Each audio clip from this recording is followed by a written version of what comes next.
Order some appetizers and a roast turkey too. When I go to my eldest son Liam's house for Christmas, I'm treated like a maid. Originally, Liam, my husband's child, with his previous wife and I didn't get along well. Still, I tried hard to be recognized as a mother, but my efforts never reached Liam. That idiot. Happy to be treated like a mom. Let's make her do all the housework. Ha! Awesome! We can relax. I was shocked to hear Liam and his wife Ava laughing like that. What was all my effort for? I felt hopeless. But their attitude turned my sadness into anger. Why do I have to do housework for these people? Let's stop it already. I decided to stop and get my revenge. I'm Isabella, 81 years old, living alone. I married at 37. Before that, I was all about work and had no love life until my father introduced me to someone. My father was a wealthy man with many real estate properties. He introduced me to a kind man from the real estate company he used. He had been divorced, but I couldn't refuse because he was so kind. Concerned about my age and my parents' worries, I couldn't let the chance go. My husband was very friendly, and I was surprised he was divorced. Knowing he was raising 2 young sons as a single father, I wanted to help. Perhaps I was already attracted to him. We got along well and enjoyed being together. So we started dating. But with his kids, we couldn't go on many dates. Mostly, I'd cook and eat with them at his house. Isabella, this is delicious. I want to eat it again. Thank you. I'm glad you liked it. His second son Noah quickly took a liking to me. He was a charming boy, always smiling and talking. But Liam, frankly, didn't show me a good face. He barely responded when I talked to him. I didn't let Liam's coldness deter me and kept trying to talk to him. But our relationship didn't change. Then, at 38, I married his father. I tried to bond with the sons like a real mother. I'll go to your sports day with Dad and cheer for you. I had no children of my own, but did my best as a parent. Liam remained cold, but I hoped we'd become a real family someday. However, things with Liam didn't improve, but worsened. It started with his rebellious phase, his failure in a prestigious private high school entrance exam, and his rebelliousness led him to delinquency. He would stay out late and come home in the middle of the night. What are you doing? I'm worried. At least call me. Shut up. Don't talk to me like you're my mom. You're not my parent.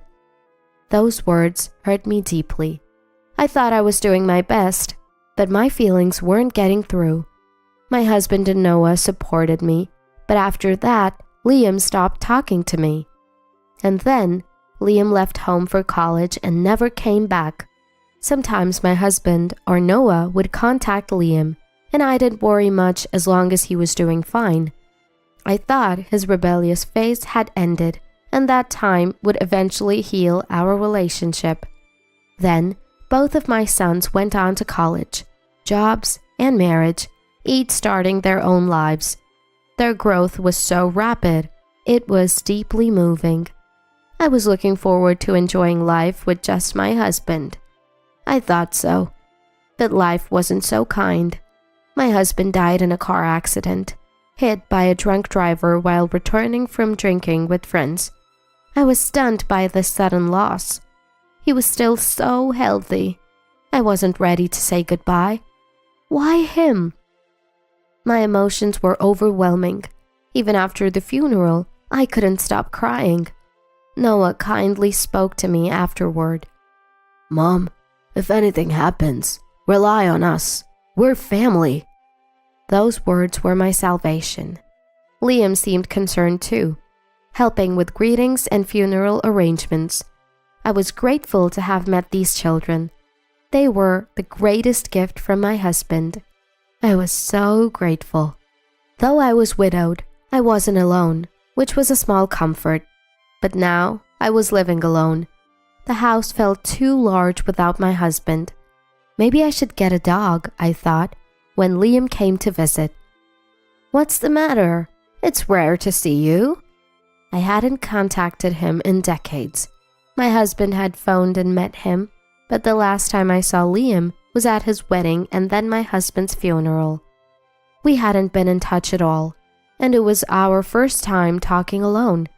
I felt strangely nervous, my back straightening. "I have a favor to ask." "A favor?" "I need to borrow some money." "What? Why?" "I was in a hit-and-run accident and car repairs are expensive. This month's been tight." "That's terrible. How much do you need?" $20,000. But I see. All right, I'll transfer it. Can you give me your account number?" really? Are you sure? Liam was very surprised. $20,000 isn't a small amount, but helping a son in trouble is a parent's duty, and I was happy that Liam finally relied on me. It's a parent's nature to want to help. We're family. You can always ask. Thank you, Mom.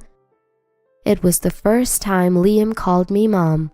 I was overjoyed, feeling finally recognized as family. I thought my long struggles had paid off, but I was mistaken. In December, Liam called. Mom, would you like to come over for Christmas? Really? Can I? Of course. Dad's gone and you're alone, right? You should spend it at our place. I was moved. The once rebellious Liam was now so considerate. I was deeply touched that Liam, who was troublesome since high school, had grown so much.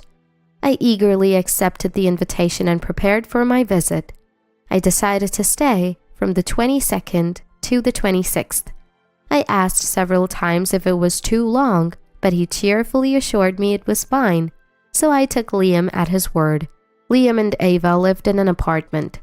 My first visit to Liam's place revealed a 2-room home that felt cluttered. Though spacious, it felt cramped with too many things. So this is where you live? It's the first time you've been here, Mom. It's been a while since you've seen Ava, right? Isabella, it's been since the funeral. Ava was wearing exaggerated false eyelashes and heavy makeup. She looked much younger than her late 50s, more so than at the funeral. Sorry to ask, but could you sleep in the living room? There's a sofa. Oh, okay. I was surprised by this unexpected turn of events. The house was small, and there were no guest blankets. Staying here for days? I couldn't hide my confusion. However, Liam and Ava seemed completely unbothered. Then Liam said to me, We really wanted to eat your cooking, Isabella. Can you make something? I've heard Isabella's cooking is delicious, and I wanted to try it too. Of course. Can I use whatever's in the fridge? Go right ahead. I was flustered to be asked to cook, but also thrilled. I never thought Liam would find my cooking delicious. Noah often praised it, but Liam had never said anything like that. Feeling happy that he wanted to eat my food again, I started cooking in the kitchen. There wasn't much in the fridge, so I made a simple pasta dish. Delicious, Isabella! This is amazing! Please cook again tomorrow. Yeah, this taste! It's nostalgic. Liam and Ava ate happily. My mood was at its peak seeing their enjoyment. Of course I'll cook tomorrow too. Is there anything in particular you want to eat? Chicken pot pie for tomorrow sounds good. Chicken pot pie for dinner, right? How about pizza for lunch? Yeah, sounds great. No matter their age, to a parent they are always children. I thought to do anything for Liam and Ava, but that night I couldn't sleep due to the cold, feeling apprehensive about the days ahead. Waking up earlier than anyone, I started preparing breakfast, and Liam and Ava soon followed, lured by the smell. Waking up to a ready breakfast is the best. Thank you. They started their meal with smiles. Right, I'll go shopping today. It was cold last night. Can I buy a blanket? Sure, but we don't have cash on hand to give you. That's okay. Just do whatever then. Liam's indifferent response bothered me. but I decided to go shopping after cleaning up breakfast. At a nearby shopping center, I bought a blanket and groceries, and when I returned to the apartment, it was almost noon. Rushing home to prepare lunch, I heard Liam and Ava laughing. Man, I didn't expect it to go this smoothly. Right? Let's get her to do other chores too. If we call her mom, she'll happily do it. Awesome! I was stunned to hear Liam's words. Such an idiot. Happy to be treated as a mother. She's so eager. Cooking and shopping since morning. Isn't that too much? If she's this soft for her son, I should have pretended to be a better son earlier. Right? Why didn't we go to Isabella for money sooner? She's not even working, just living off of Dad's inheritance, but there should be more inheritance left to squeeze out. Fantastic! I was astonished by Liam and Ava's words. Thinking they saw me as a family was a complete misunderstanding. Liam was lying to get my husband's inheritance that I had received. Taking advantage of my generosity, they invited me for Christmas to make me do housework. I was shocked. I thought we had finally become a family. I was the only one excited. Stunned, I was approached by Liam, who was heading to the bathroom. Surprised to see me, his face stiffened for a moment, but he quickly smiled. Mom, you're back. Must have been cold outside. I'm starving. Oh, you're back. Looking forward to lunch. They spoke to me as if they hadn't been overheard, buttering me up. Still confused, I followed Liam's lead to the kitchen and began preparing the meal. They didn't help, just started eating as soon as I served the food. Oh, this is delicious. Thank you. Mom, you've always been good at housework. Could you do the laundry and cleaning too? As you can see, Ava's not good at it. Yeah, it's hard keeping up with housework when I work part-time every day. Indeed, the living room was cluttered with discarded clothes and empty plastic bottles. Far from sanitary. But now that you're off, you can do it, right? No, I really can't tidy up. Then let's do it together. Housework is easy once you get used to it. I have other things I want to do today. Mom, please. We're family, right? I just want to relax for Christmas. Liam spoke as if he were pleading, but I knew it was all an act. Why should I be the one to serve Liam and Ava? I couldn't accept it. Yet, if I refused now, it might create an unbridgeable gap between us. Maybe it's better if they're a bit selfish as family. I decided to think that way. All right, but I'd like you to help me a little. Yes. Thank you, Mom. In the end, they didn't help me at all with the housework. Instead, their behavior became increasingly arrogant. On Christmas Eve, Liam and Ava started drinking from noon, laughing stupidly while watching TV. Mom, is dinner ready yet? You're slow. Hey, did you wash this shirt yesterday? I wanted to wear it today. Mom, bring me a beer. I want some appetizers.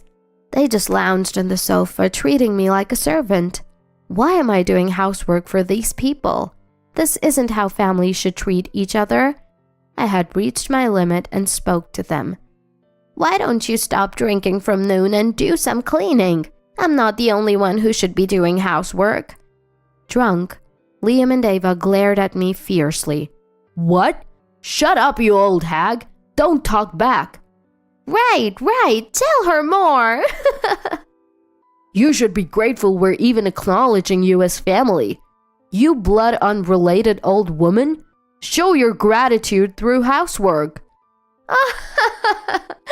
It's better than being alone at home, right? Be thankful to us.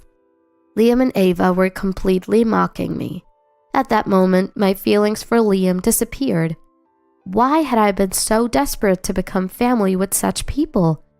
It's better to be alone than to be family with them. I have Noah. I don't want to live being looked down upon and used by these people. Unaware of my feelings, they continued to order me around. Can we order steak for Christmas? For Christmas, it's got to be appetizers, right? Order some appetizers and a roast turkey too.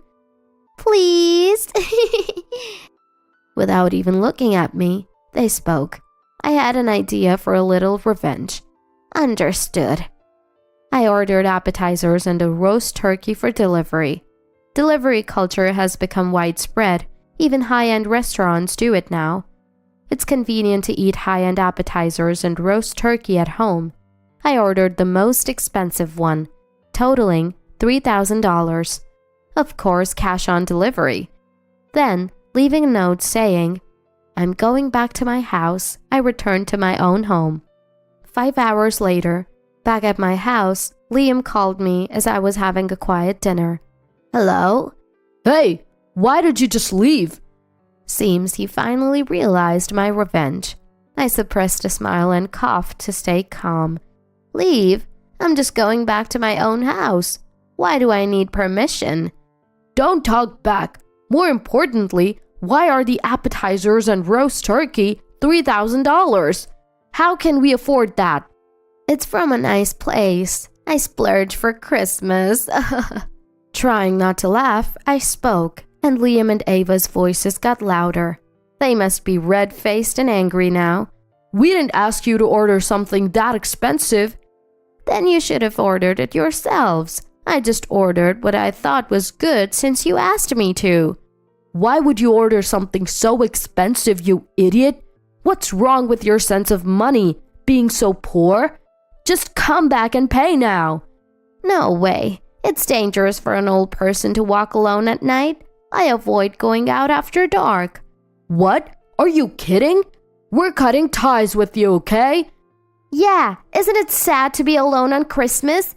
We're kindly offering to spend it with you, and you waste our consideration. How rude! Liam and Ava threatened to cut ties with me, using the bond of family. I would have been shaken in the past, but now it didn't matter. I'd rather be alone than spend time with people who use family affection to treat me like a servant. It's fine with me. Let's cut ties then. Are you sure? A poor person with only dad's inheritance. Don't come to us for money when you're in trouble. Even if you ask, we won't lend you any. Just so you know, we're not going to take care of you either. Noah doesn't live nearby, right? So if you need care, there's no one to look after you, right? Poor thing, with no money and no one to care for you. Liam and Ava seemed to think they were in a position of advantage. They always misunderstood that I was poor. In old age, you can't work, and there are medical and care expenses. They thought threatening not to support me would make me comply, but it was irrelevant to me, because I had enough money to give my son $20,000 just like that. Feeling sorry for them, I decided to tell Liam the truth before cutting ties. You keep saying I'm poor, but I'm not struggling with money. Huh? But you don't work, and you only have dad's inheritance, right? No, I have an income of about $5,000 a month, besides the inheritance. What? $5,000 a month? How come? My father was a wealthy man. An only child, I inherited his real estate. Sold some, but the remaining properties give me a steady rental income, so I'm set for my retirement. Rental income? We didn't know that. Well, of course. We hardly ever spoke, did we? True, Noah lives far away and can't take care of me in my old age, but with money, I can hire facilities or home health aides. I never intended to burden my sons with my care. I've saved enough to not be a burden in my old age. By the way, since we're cutting ties, I'll leave the inheritance only to Noah. I should write it in a will. Maybe it's time to start end-of-life planning. Wait, hold on. It's unfair only Noah inherits. I'm your son too. Huh? Aren't you a stranger now that we've cut ties? Who are you? Don't mess around. How can you call your son a stranger? Heartless. Huh? I thought the one who treated their mother like a servant and tried to get her inheritance was heartless. How do you know that? You thought I hadn't heard? Silly. Anyway, we're strangers now. Goodbye. Wait, I can't pay the $3,000. Help me! Liam kept shouting something, but I ignored it and hung up. Then I blocked his number. My revenge worked perfectly. Life isn't so sweet that you can dump chores on others and enjoy all the benefits. They should regret how they treated me a little. After that, I blocked Liam's number and got into a taxi. I knew Liam and Ava would soon come here. I couldn't have a peaceful Christmas if they did. I decided to go to a distant cottage and spend Christmas alone. 5 days later, when I returned home, Liam and Ava were standing there. Oh, finally back! Hey, what are you doing in front of someone's house? Are you some kind of stalker? Pretending to be a stranger as I entered my house, Liam knelt down in desperation. We were wrong. Please, let's be a family again. Right. Liam was really worried these 5 days without contact with Isabella. He came here every day. Ava grabbed my hand, pleading. They seemed desperate. The moment they knew I had money, their attitude changed so drastically. It was disgusting. What exactly does being family mean to you? Family means helping each other out in times of trouble, right? Sure, but I'm not in trouble.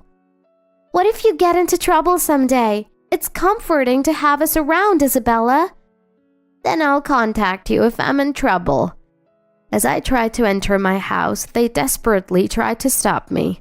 Wait, you might not be in trouble, but we are. In trouble? What kind of trouble? We're out of money. Really? That's tough. Work hard. Is that all? Shouldn't there be more of a reaction? Liam and Ava looked at me in surprise. They probably expected me to lend them money. I'm tired of hearing that kind of talk.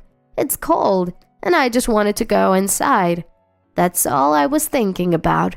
We have debts. The income from our jobs is so little. I'm supporting the household with my part-time job too, but the debt isn't decreasing. Please help us. Aren't you our mother? Their words had no effect on me. If you have debts, why are you taking time off for Christmas? Huh? Isn't it normal to take a break on Christmas? Aren't wages usually higher during events like Christmas? And you think you can enjoy a leisurely Christmas break with debts? You probably thought you'd get money by saying family and son again, right? That's not it. Then earn it desperately. You're in your 50s, still of an age to earn. If you're desperate enough, you can repay your debts. It's impossible. We can't just... Stop being so dependent. It's embarrassing at over 50. As a family, I'm telling you, you're too reliant on others, only thinking about taking the easy way out. Liam and Ava probably didn't expect to be lectured by me. They were wide-eyed in surprise. You can't go on like this. As a family, I care about you. So I'll be strict. I won't provide any financial support from now on. What? Earn your own money. Ignoring the speechless Liam and Ava, I entered my house. A parent isn't just there to spoil their children. As a parent, I believe it's my role to guide them on the right path, even if it means being trash. I've resolved not to indulge Liam just because he's family. Afterward, I received no contact from Liam. I heard from Noah that Liam had gotten into gambling and debts. After being rejected by me, he went to Noah for money, but was firmly turned down. I can't afford to give money to someone who just wants to gamble. I have children to take care of. Noah's words were completely reasonable. Eventually, Liam and Ava couldn't stop gambling, and their debts increased. Once, I passed by their house and saw a scary-looking person demanding money. In the end, my words didn't reach them. It's regrettable, but Liam's future is no longer my concern. I've moved from that house and haven't given Liam my new contact information, so there's no future involvement. Somewhere in my heart, I wonder if cutting ties with Liam was heartless, but it wasn't the wrong decision. If I had continued to indulge them under the guise of family, I would have been robbed of all my savings. I refuse just such a life.